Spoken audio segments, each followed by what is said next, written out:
मदनपुर एक बहुत ही सुंदर गांव था, जहां गुलशन अपनी व्हील चेयर पर बैठा अपनी किचन में इधर उधर घूमकर मटन करी बना रहा होता है। रेस्टोरेंट में बैठे ग्राहक जल्दी से मटन करी खाने के लिए वेट कर रहे होते हैं। एक एक करके गुलशन सभी को मटन करी सर्व करता है। तभी एक ग्राहक गुलशन को पैसे देते हुए बोलता है, वाह भाई वाह, मजा आ गया। ट्रक ड्राइवर के हाथों की मटन करी खाकर तो बड़ा ही लजीज स्वाद है जी आपके मटन करी में। आपका बहुत बहुत शुक्रिया भैया। वैसे जी आपको ये आइडिया कैसे आ गया अपने ट्रक को ही होटल बनाने का? जी बस किस्मत ने एक ऐसा खेल खेला कि मुझ ट्रक ड्राइवर को अपने ट्रक को ये बनाना पड़ गया। चलो जो भी हो, किस्मत ने जो कुछ किया बढ़िया ही किया। चलो जी मैं चलता हूँ, मजा बहुत आया मटन करी खाकर। इतना कहकर वो ग्राहक वहाँ से चला जाता है। तभी वहाँ पर गुलशन की पत्नी पम्मी आ जाती है और बोलती है, जी आप कितना काम करेंगी, अब थोड़ा आराम कर लीजिए, बाकी का काम मैं कर देती हूँ।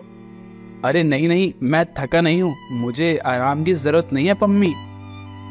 लेकिन फिर भी थोड़ा आराम तो कर लीजिए, थोड़ी देर किचन मैं संभाल लेती हूँ। पम्मी तुम जानती हो ना, मैं जब भी खाली बैठता हूँ तो मुझे वही पुरानी यादें आती हैं, इसलिए मैं खुद को काम में उलझा कर रखता हूँ ताकि अपने दिमाग को शांत रख सकूं। देखिए, जो गुजर गया वो गुजर गया, अब उन दिनों को याद करके क्या फायदा। अब तो हमारे दिन अच्छे हो गए हैं, तो आप बुरे दिनों को याद करके क्यों अपने दिल को दुखा रहे हैं? क्या करूं, वह हादसा मेरे दिमाग से जाता ही नहीं है। कितनी कोशिश करता हूं बुलाने की, पर बार बार मुझे याद आ ही जाता है। गुलशन की आंखें नम हो जाती है। अपने पति को उदास देखकर पम्मी उसे गले से लगा लेती है और हौसला देने लगती है। गुलशन एक ट्रक ड्राइवर था जो दूर दराज के लंबे लंबे सफर अपने ट्रक से तय किया करता था। गुलशन को हमेशा से ही खाने पीने का बड़ा शौक था और उसे खाना बनाना भी बहुत पसंद था। अक्सर ही जब वो छुट्टी पर होता तो अपने घर में कुछ न कुछ बनाया करता और सबसे ज्यादा गुलशन को मटन करी बनाना पसंद था। ऐसे ही एक दिन पम्मी उससे बोलती है, अजी आप ट्रक ड्राइवरी छोड़कर ना होटल खोल लो, आपका चिकन करी का काम आपकी ड्राइवरी के काम से भी ज्यादा चलेगा और आप बहुत अच्छी पैसे कमा लोगी। ओए नहीं पगली, ड्राइविंग करना नहीं छोड़ना मैंने। ट्रक ड्राइविंग तो मेरी जिंदगी है, जब तक मैं इसे चलाऊं ना मेरे दिल को तसल्ली कहाँ मिलती है। अच्छा जी, लगता है मुझसे ज्यादा प्यार तो आपको अपने ट्रक से है। हाँ प्यार तो है, लेकिन दोनों से बराबर का है, तुमसे भी और अपने ट्रक से भी और अपनी ड्राइवरी से भी। ऐसे ही पम्मी और गुलशन खूब हंसे मुस्कुराते रहते हैं और बातें करते हैं। सब कुछ अच्छा चल रहा था। गुलशन अपनी ट्रक ड्राइवरी से अच्छे पैसे कमाता था। एक रोज मौसम बहुत खराब हो जाता है। एक दिन गुलशन अपने ट्रक को लेकर अपने घर को वापस आ रहा होता है, लेकिन तभी रास्ते में खराब मौसम और आंधी तूफान की वजह से अचानक ही एक पेड़ टूटकर गुलशन की ट्रक के सामने आ गिरता है। इससे पहले कि गुलशन ब्रेक मार पाता, उसका ट्रक डिसबैलेंस हो जाता है और उसका एक भयंकर एक्सीडेंट हो जाता है। आसपास के लोग गुलशन को अस्पताल में भर्ती करवा देते हैं। पम्मी को जैसे ही ये खबर मिलती है, वो जल्दी से हॉस्पिटल पहुंचती है और डॉक्टर से पूछती है, डॉक्टर साहब मेरे पति कैसे हैं? उनकी हालत कैसी है? जी देखिए, उनका काफी सीरियस एक्सीडेंट हुआ है और सबसे ज्यादा नुकसान उनके पैरों को हुआ है। मुझे लगता है शायद हमें उनके दोनों पैर काटने पड़ेंगे। प्लीज आप अपना हौसला बनाए रखें। पैर काटने पड़ेंगे? अगर आपने मेरे पति के पैर काट दिए तो वो ड्राइवरी कैसे कर पाएंगे? जी देखिए, उनकी जान बचाने के लिए हमें जो करना पड़ेगा हम जरूर करेंगे। अब भगवान से दुआ कीजिए कि सब कुछ अच्छा हो। इतना कहकर डॉक्टर ऑपरेशन थिएटर में चले जाते हैं। कई घंटे तक गुलशन का इलाज चलता है और डॉक्टर उसके दोनों पैर काटकर अलग कर देते हैं। इस एक्सीडेंट के बाद गुलशन का पूरा जीवन ही बदल जाता है। होश में आने पर जब गुलशन को पता चलता है कि उसके दोनों पैर ही नहीं रहे, तो उसे गहरा सदमा पहुंचता है। हाय रे मेरे रब्बा, ये सब क्या हो गया? मेरा तो पूरा जीवन ही बर्बाद हो गया। जी आप ऐसा क्यों कह रहे हैं? आपके पैर ही तो गए हैं, लेकिन आपका हौसला और हिम्मत तो बरकरार है ना। पम्मी अब मैं ड्राइवरी कैसे करूंगा? बिना पैरों के ड्राइवरी मुमकिन ही नहीं है। मैं जानती हूँ कि अब आप ट्रक ड्राइवरी नहीं कर पाएंगे, लेकिन आप ऐसी हिम्मत मत हारिए। एक्सीडेंट के बाद से गुलशन काफी ज्यादा स्ट्रेस में चला जाता है। पम्मी उसे समझाने की बहुत कोशिश करती है। धीरे धीरे कर गुलशन वापस से सही होना शुरू हो जाता है। ऐसे ही एक दिन गुलशन पम्मी को खाना बनाते देखता है। तभी उसे अपने हाथों की मटन करी की याद आती है और गुलशन पम्मी से बोलता है, पम्मी मैं एक तरकीब सोच रहा हूँ, अगर सही बैठ गई तो हमारा बहुत फायदा हो जाएगा। जी कैसी तरकीब, बताइए क्या चल रहा है आपके दिमाग में? पम्मी तूने देखा है आजकल लोग चलती फिरती फूड वाली गाड़ी लेकर घूमते हैं। कोई कार में रेस्टोरेंट बना रहा है, तो कोई बस में रेस्टोरेंट बना रहा है, तो कोई प्लेन में रेस्टोरेंट बना रहा है। तो क्यों ना हम अपने ट्रक को रेस्टोरेंट नहीं बना सकते? ट्रक में रेस्टोरेंट? लेकिन उसके लिए तो हमें ट्रक भी चाहिए होगा ना? अरे ट्रक है तो हम अपने ट्रक को सही करवा लेंगे। जो बचत के पैसे अब हमारे पास पड़े हैं उसे हम अपने ट्रक पर और अपने नए व्यापार पर लगा देते हैं। और वैसे भी खाना बनाने का शौक तो मुझे हमेशा से है, तो क्यों ना एक बार किस्मत को खाना बनाकर ही आजमा लिया जाए। यानी कि अब आप ट्रक ड्राइवर की चिकन करी बनाना चाहते हैं? हाँ पम्मी सही बोली तू, बस तू मेरी मदद कर दे। जी कैसी बातें कर रहे हैं आप, मैं हर कदम पर आपके साथ हूँ। मैं तो बड़ी खुश हूँ कि आपने ऐसा विचार अपने दिमाग में लाया। इसके बाद दोनों पति पत्नी बचत के पैसों से अपने एक्सीडेंट में खराब हो गई ट्रक की मरम्मत करवाते हैं। साथ ही पम्मी गुलशन के लिए एक ऑटोमेटिक व्हीलचेयर भी खरीद लेती है। कुछ 1 महीने की मेहनत के बाद आखिरकार गुलशन का ट्रक ड्राइवर की मटन करी वाला रेस्टोरेंट खुलकर तैयार हो जाता है। ट्रक में खुले इस ऑथेंटिक रेस्टोरेंट को देखकर ही लोग बहुत ज्यादा अट्रैक्ट हो जाते हैं और गुलशन के हाथों की मटन करी खाने के लिए चले आते हैं। वक्त अच्छा हो या बुरा, इस ट्रक ने हमेशा ही मेरा बहुत साथ दिया। जी हाँ, ये बात तो आपने बिल्कुल सही कही। पहले आपने इसे चलाकर इससे आमदनी कमाई और अब इसमें रेस्टोरेंट खोलकर हम इससे आमदनी कमा रहे हैं। सच कहूँ तो पम्मी, जब एक्सीडेंट के बाद मैंने जब पहली बार अपने ट्रक को देखा था ना, तो मेरा तो कलेजा ही मुंह से निकलकर बाहर आने को हो गया था। ये ट्रक मेरे बच्चे जैसा है जिसे मैं इतना प्यार करता हूँ। अब आप पुरानी बातों को याद मत कीजिए, जो हो गया सो हो गया। अब आप आराम से अपने इस ट्रक ड्राइवर के मटन करी वाले रेस्टोरेंट पर ध्यान दीजिए। दिन गुजरते चले जाते हैं। गुलशन का ट्रक ड्राइवर के मटन करी वाला रेस्टोरेंट बहुत अच्छा चलने लगता है। अब दूर दूर तक उसके हाथों की मटन करी की खूब चर्चा हो गई थी। कई ब्लॉगर्स गुलशन के रेस्टोरेंट के व्लॉग बनाकर यूट्यूब पर और बाकी सोशल मीडिया साइट्स पर अपलोड करने लगते हैं, जिस वजह से गुलशन की हाइप और ज्यादा हो जाती है। ऐसे ही एक दिन गुलशन के घर पर एक लेटर आता है, जिसे पढ़कर पम्मी बहुत खुश होती है और बोलती है, सुनिए जी, देखिए आपके लिए लेटर आया है। लेटर आया है? कहाँ से आया है पम्मी? अजीब, बहुत अच्छी जगह से आया है। यूट्यूब की तरफ से आपको एक अवार्ड शो में नॉमिनेट किया गया है, साथ ही आपका इंटरव्यू भी होगा। मुझे नॉमिनेट किया है? लेकिन किस लिए? अजी, यूट्यूब की तरफ से एक अवार्ड फंक्शन हो रहा है, जिसमें हमारे जैसे कई लोगों के नाम है, जिन्होंने जीवन में सब कुछ खत्म हो जाने पर भी हार नहीं मानी और अपने जीवन को फिर से सुधारा है। क्या बात कर रही है पम्मी, मुझे तो यकीन ही नहीं हो रहा है। तो यकीन कर लो साहब, अब तो आप अवार्ड जीत कर ही घर आना। दोनों पति पत्नी बहुत खुश होते हैं। तारीख सुनकर दोनों यूट्यूब के अवार्ड फंक्शन में पहुंच जाते हैं, जहां पर और भी बहुत सारे लोग आए हुए थे। तभी बेस्ट हिम्मत अवार्ड की अनाउंसमेंट होती है और जिसका विजेता गुलशन बनता है। जज गुलशन को अवार्ड देते हैं और तभी गुलशन सभी के सामने बोलता है, जी पता नहीं था मुझे कि ड्राइवरी करते करते पहले मेरा जीवन इतना ज्यादा बदल गया था कि मेरी हिम्मत ही टूट जाएगी, लेकिन उसके बाद फिर से मेरा जीवन इतना ज्यादा संवर जाएगा।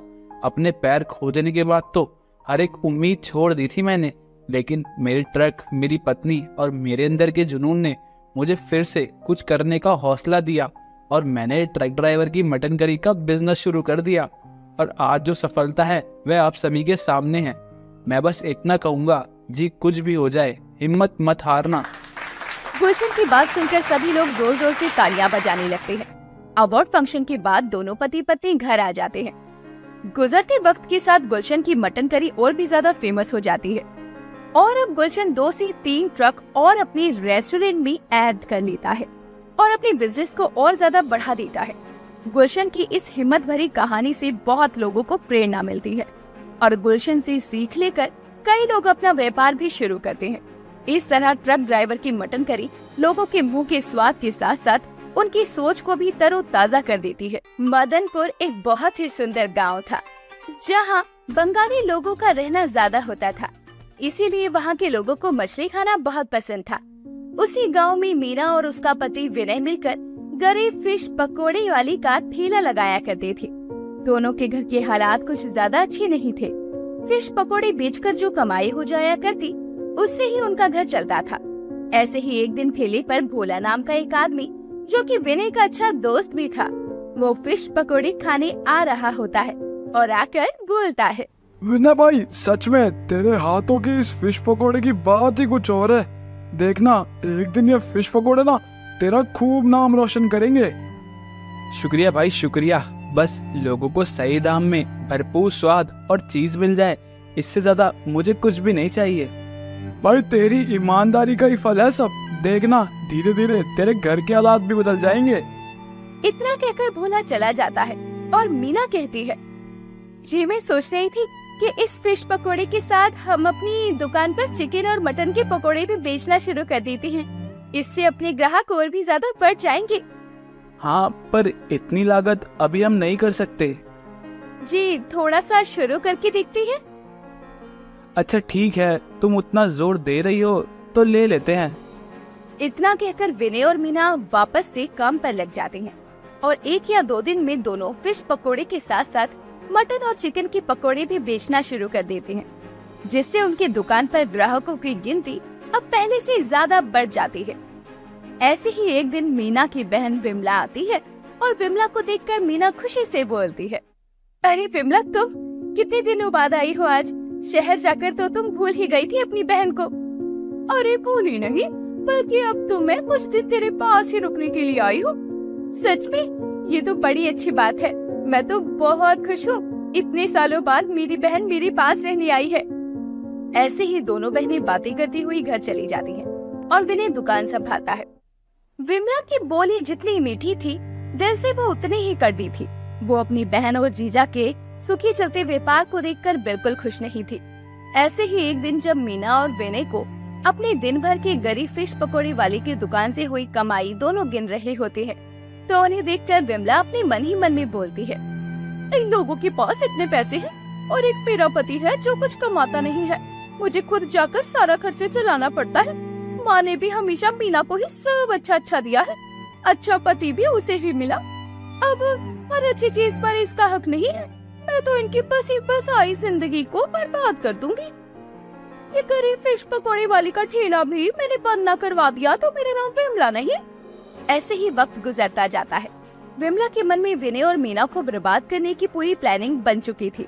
ऐसे ही एक दिन मीना और विनय बाजार में फिश पकोड़े बनाने का सामान लेने गए होते हैं, तो इसी बीच विमला उनकी गरीब फिश पकोड़े वाली की दुकान को संभालती है, जहाँ पर वो पकोड़े बनाने के लिए खराब मछली का इस्तेमाल करती है।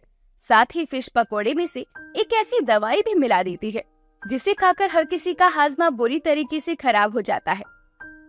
शाम हो जाती है। विमला सभी को घटिया फिश पकोड़े खिलाकर घर आ जाती है। तभी मीना बोलती है, अरे बहन, कैसा रहा आज का दिन? माफ करना, सामान थोड़ा ज्यादा लाना था तो सारा दिन ही लग गया। ऊपर से वहाँ मौसम खराब हो गया। तुम्हें कोई दिक्कत परेशानी तो नहीं हुई ना? अरे नहीं, दिक्कत परेशानी कैसी, सब अच्छे से हो गया। आज की सारी कमाई ये लो। अरे दिक्कत तो अब तुम्हें होगी, देखते जाओ, कल का दिन तुम्हारी जिंदगी ही बदल देगा। चलो अच्छी बात है, चलो अब सब मिलकर खाना खा लेते हैं। सुबह उठकर बहुत सारा काम भी करना है। मीना, विमला और विनय खाना खाकर आराम से सो जाते हैं। रात के करीबन 1 बजे मीना को हल्ले गुल्ले की आवाज सुनाई देती है और कोई उसका दरवाजा जोर जोर से बजाने लगता है। सभी लोग उठ जाते हैं। मीना और विजय जैसे ही दरवाजा खोलते हैं तो देखते हैं कि गुस्से में बौखलाए हुए लोग उनके घर के बाहर खड़े हैं। तभी उनमें मौजूद एक औरत बोलती है, अरे पकड़ लो इन दोनों को, सब इन्हीं की तो करतूत है। आज इन्हीं की वजह से हमारे बहू बेटे बच्चे हर कोई हॉस्पिटल में पड़ा है। घसीट कर ले चलो इन दोनों को। अरे क्या हुआ, आप ऐसा क्यों कह रही हैं? हमने क्या किया है? कोई कुछ बताएगा भी? अरे देखो तो कितना शरीफ बन रही है, जैसे कुछ पता ही नहीं है। अरे हमारे साथ चलो तो सब पता चल जाएगा। इतना कहकर वो औरत मीना और विनय को अपने साथ हॉस्पिटल ले जाती है, जहां विमला की दवाई मिले फिश पकोड़े खाकर कई गर्भवती महिलाएं, बच्चे, बूढ़े आदमी, औरत सब बुरी तरीके से पेट पकड़कर रो रहे थे। हर तरफ हाहाकार मचा था। डॉक्टर अफरा तफरी करते हुए हर एक मरीज का चेकअप कर रहे थे। तभी वो औरत मीना को सारा सच बताती है, जिस पर मीना बोलती है, जी देखिए, ऐसा नहीं हो सकता। मेरे परिवार का कोई भी सदस्य ऐसा काम नहीं कर सकता।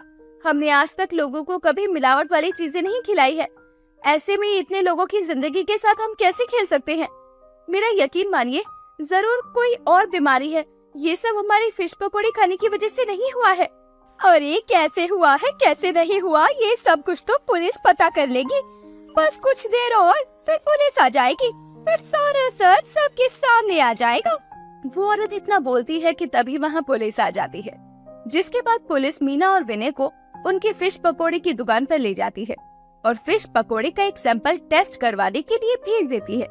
टेस्ट रिपोर्ट से साफ जाहिर हो जाता है कि सभी लोग फिश पकौड़ी खाने की वजह से ही बीमार हुए हैं। जिसके बाद पुलिस मीना को पकड़कर थाने ले जाती है, पर विनय किसी तरीके से फरार हो जाता है। हे भगवान, एक रात में मेरी जिंदगी क्या से क्या हो गई। मुझ पर इतना बड़ा इल्जाम कैसे लग गया, और मेरा पति वो कहाँ चला गया? ना जाने विजय मुझे ऐसी हालत में छोड़कर कहाँ चले गए। हे भगवान, अब मैं क्या करूं? इतने सारे लोगों की जिंदगी दांव पर लगी है। भगवान, तुम्हें मुझे जो सजा देनी है दे देना, लेकिन किसी को कुछ मत होने देना। मैं खुद को कभी माफ नहीं कर पाऊंगी। सुबह हो जाती है। मीना को जेल से निकालकर कोर्ट ले जाया जाता है, जहां हर कोई मीना के खिलाफ गवाही देने के लिए तैयार बैठा था। सारे सबूत और गवाहों को मद्देनजर रखते हुए जैसे ही जज साहब अपना फैसला सुनाने लगते हैं, तभी वहाँ विनय अपने दोस्त भोला के साथ आ जाता है, जिसने विमला को पकड़ा हुआ था। तभी विनय बोलता है, मुझे माफ कर देना जज साहब, मैं फरार हो गया था, पर मैं जानता हूँ कि हम दोनों पति पत्नी ने कुछ नहीं किया, इसलिए मैं अपनी बात का सबूत लेने गया था और आज मैं सबूत लेकर आया हूँ। और सबूत है मेरा दोस्त भोला आप लोगों को अपने फोन में कुछ दिखाना चाहता है। विनय की बात सुनकर वकील साहब भोला से उसका फोन लेकर जज साहब को दे देते हैं। फोन में एक वीडियो प्ले होता है, जिसमें साफ दिख रहा था कि विमला किस तरह से फिश पकोड़े के सामान में अदला बदली कर रही है और उसमें दवाई मिला रही है, जिसे खाकर लोग बीमार हो रहे हैं। तभी विनय बोलता है, लोगों की बीमारी का कारण कोई और नहीं बल्कि विमला है। मुझे हमेशा से ही विमला पर शक था। यह कभी भी मुझे और मीना को देखकर खुश नहीं थी और ना ही इसे हमारा फिश पकोड़े का व्यापार पसंद था, इसलिए इसने ये सब कुछ किया। जज साहब, आपकी असली आरोपी मेरी पत्नी और मैं नहीं बल्कि विमला है। इसे सजा मिलनी चाहिए। और हाँ, जिस दवाई से इसने सबको बीमार किया है, मैंने उसका तोड़ भी निकाल लिया है। किसी को कुछ नहीं होगा साहब। सारा सच सबके सामने आ जाने के बाद पुलिस जल्दी से विमला को गिरफ्तार कर लेती है और उसे जेल की सलाखों के पीछे डाल देती है। वहीं दूसरी तरफ विनय उस दवाई का तोड़ डॉक्टर को बताता है, जिसके बाद डॉक्टर सभी मरीजों को ठीक कर देती हैं और सभी को स्वस्थ देखकर विनय और मीना फिर से खुश हो जाते हैं और दोबारा से मिलकर अपना गरीब फिश पकौड़े वाले का ठेला लगाना शुरू कर देती है।